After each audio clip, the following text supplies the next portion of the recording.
beautiful morning to you, people of God. Today we want to talk about preaching popular and unpopular truths. Our Bible passage is taken from Genesis chapter 40, 16 to 19.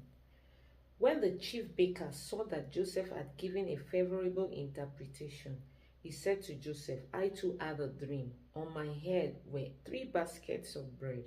In the top basket were all kinds of baked goods for Pharaoh, but the birds were eating them out of the basket on my head. This is what it means. Joseph said, the 3 baskets are 3 days. Within 3 days, Pharaoh would lift off your head and impale your body on a pole, and the birds will eat away your flesh. Funny, isn't it? Joseph had just given a favorable interpretation to the dream of the chief butler. And because the chief baker saw that response was favorable, he decided to tell him his own dream as well. If we look at verse 16, it says that when he saw that the response was favorable, he decided to tell him his own. But guess what? His was not favorable. Joseph did not hesitate to tell him the truth. It's this kind of truth that we refer to as unpopular truth. Popular truth is a statement or belief that is widely accepted and considered accurate by majority of people. While on the other hand, unpopular truth is not widely accepted and may be controversial or considered false by many.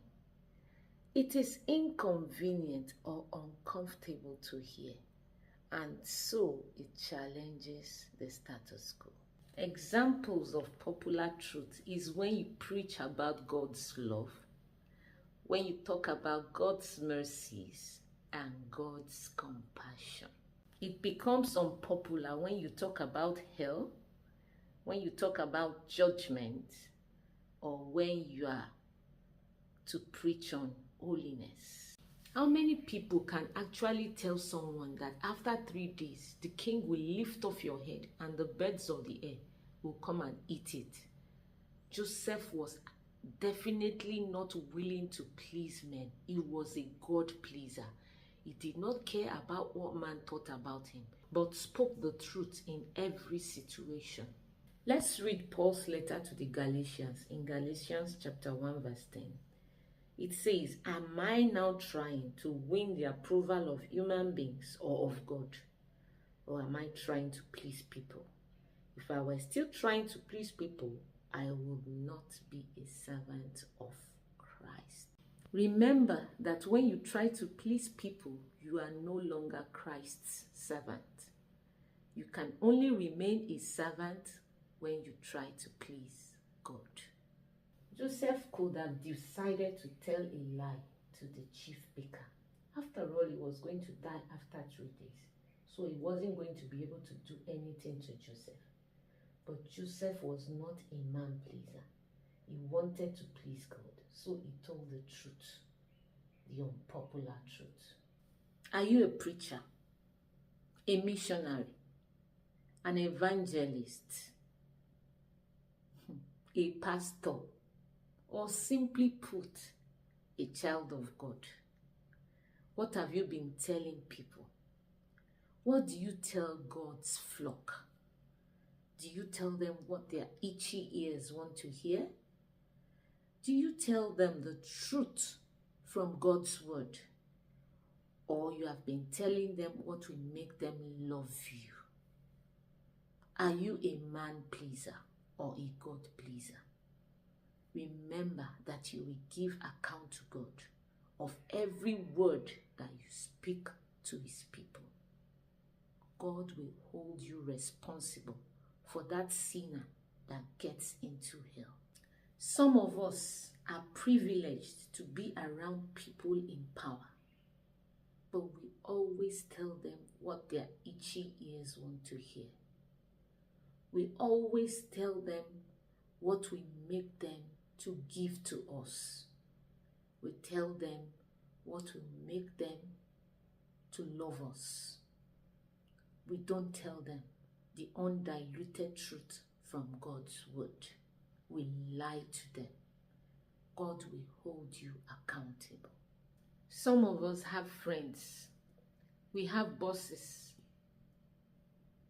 We have people around us that we know in our hearts are on their way to hell.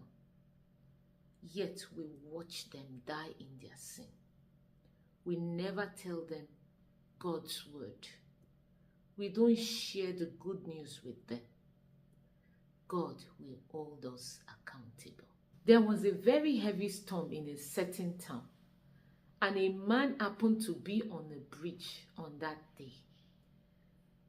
The bridge collapsed, but this man was miraculously saved. But when he left that bridge, he did not leave a sign there to warn others of the impending danger. And it led to the death of so many other people. How would you qualify such a man? Wicked, right? That is how it is when we do not preach the unpopular truth. Sometimes when you hold the truth from them, it can cost them their lives and their destinies. Tell them that truth, whether it's popular or not. I know you don't want to step on toes, but remember that you are giving account to God and not to man. So be a God pleaser rather than a man pleaser. A mark of good character is consistency in all situations.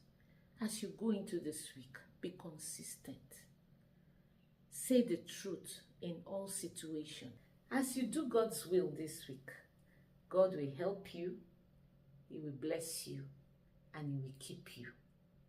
Till I see you next week. Bye for now.